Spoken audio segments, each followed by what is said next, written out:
Bapak Ibu, saudara-saudari terkasih, kisah pertobatan Saulus itu bisa kita baca di kitab para rasul. Kitab para rasul itu ditulis oleh Lukas. Lukas itu adalah murid sekaligus teman seperjalanan Paulus.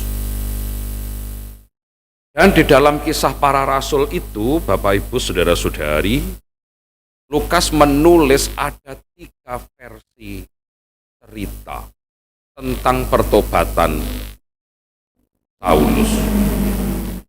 Yang pertama bisa kita temui pada kisah para rasul 9 ayat 3 sampai dengan 19.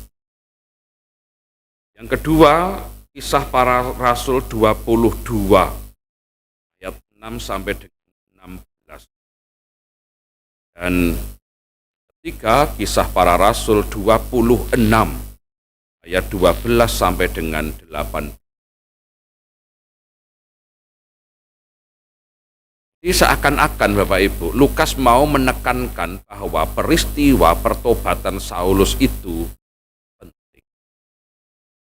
Hanya kemudian dalam satu kitab, yaitu kisah para rasul, 3 versi cerita ditulis oleh. Kalau kita membaca Bapak Ibu saudara-saudari dari kisah pertobatan Saulus itu, ada perbedaan cerita di antara versi tadi. Memang ada unsur yang sama. Unsur yang sama misalnya perjalanan ke Damaskus. Lalu ada unsur cahaya yang memancar. Terus jatuh dari kudanya. Terus mendengar suara. Dan terjadi dialog di antara suara itu yang mengenalkan akulah Yesus. Dan sebuah pengalaman di mana Paulus mengalami kehilangan penglihatan. Itu unsur yang sama, tetapi ada juga perbedaannya Bapak Ibu.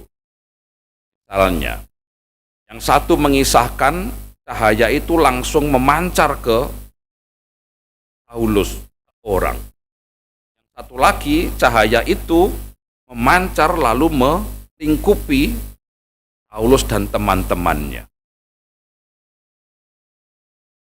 Lalu teman-temannya juga begitu, ada yang hanya mendengar suara tapi tidak melihat cahaya.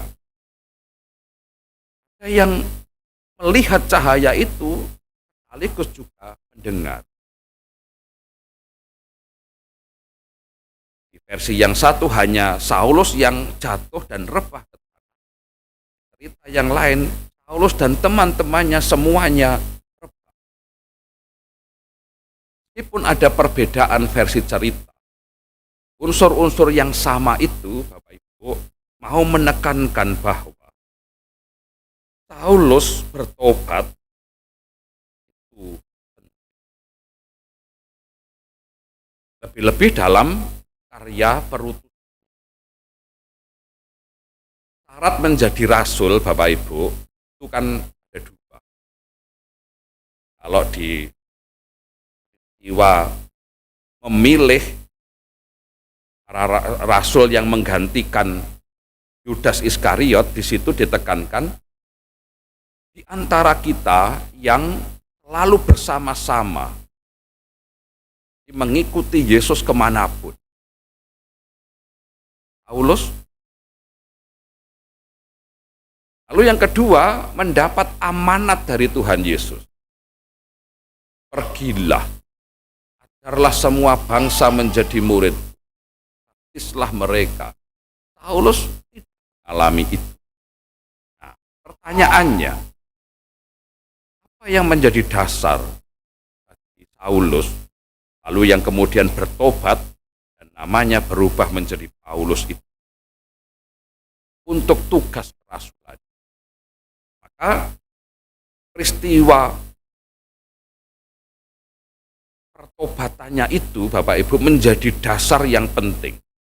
Lebih-lebih dialognya dengan Tuhan Yesus seakan-akan Lukas mau menggambarkan Saulus telah mengalami Tuhan Yesus dan bahkan juga mendapatkan tugas.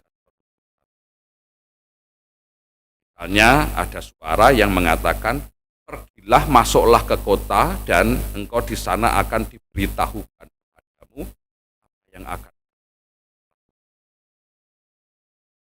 Di tiga versi cerita itu selalu diulang, ditekankan supaya mau menggambarkan bahwa pertobatan Paulus ini penting, lebih-lebih dalam kaitannya dengan legitimasinya sebagai rasul. Lalu dari pertobatan Saulus itu, Bapak Ibu, lebih-lebih dari tiga versi cerita tadi, artinya ada itulah pertobatan. Sebelumnya dia tidak percaya kepada Yesus, bahkan dia membenci murid-murid Yesus. Sekarang dengan peristiwa itu, dia memberi diri dibaptis dan kemudian dengan giat mewartakan. Itu tentang pertobatan. Lalu dari situ kita juga bisa merenungkan diri kita. Bagaimana dengan pertobatan diri kita? Kita ini mengalami pertobatan pertama. Artinya saat dimana kita mulai percaya kepada Yesus dan memberi diri dibaptis. Itulah pertobatan pertama. Mungkin Bapak Ibu bertanya atau merenungkan, aku baptis bayi Romo. Hanya peran orang tua ketika membaptiskan anaknya yang masih balita, itu mewakili disposisi batin bayi itu, dia percaya Tuhan Yesus. Hanya ditanya dalam dialog baptisan balita itu, apa yang saudara minta bagi anak saudara? Minta iman. Apa yang saudara harapkan dari iman? Kami berharap hidup. Jadi baptisan itu adalah pertobatan pertama. Dan kita semua yang duduk di sini, yang telah mengalami pembaptisan, juga telah mengalami pertobatan pertama. Nah, menjadi persoalan Bapak Ibu, setelah dibaptis, kita itu seringkali jatuh dan jatuh lagi kepada atau ke dalam dosa. Bahkan sampai ada yang kemudian menjadi jenuh. Romo, aku wis males ngaku dosa. Loh kenapa? Lah dosa aku mek iku-iku wae. Waktu itu saya dengan guyon menjawab, memangnya engkau ingin berkembangkah di dalam dosa? Gitu ya. Maka saya juga memberi analogi begini, kita sehari mandi berapa kali? 2. Mengapa tidak bosan? Keringetnya podo, beleduke podo, baunya sama, tidak berubah. Kenapa kita rajin mandi? Misalnya, ya analoginya begitu.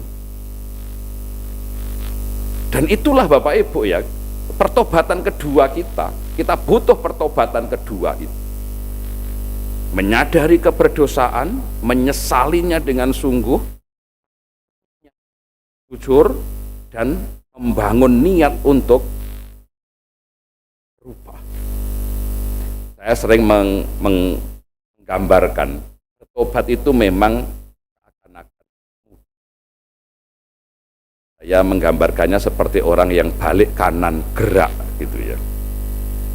Jadi ketika kita itu berdosa, kita itu pelan-pelan itu menjauh dari Tuhan, memunggungi Tuhan. Lalu ketika kita bertobat, kita itu balik kanan, gerak. lalu mulai mendekat pelan-pelan gitu. Masih 3 langkah, memunggungi lagi, menjauh lagi. Itulah. Tapi intinya dari hal yang hari ini menjadi tema kita, dari pertobatan Paulus, kita pun juga mengalami pertobatan pertama itu. Dan kita terus-menerus akan berproses dalam pertobatan kedua sampai akhir hayat kita. Maka jangan merasa jenuh, bosan. Nah, yang selanjutnya Bapak Ibu, dari bacaan Injil hari ini, ternyata setan itu tahu siapa Yesus.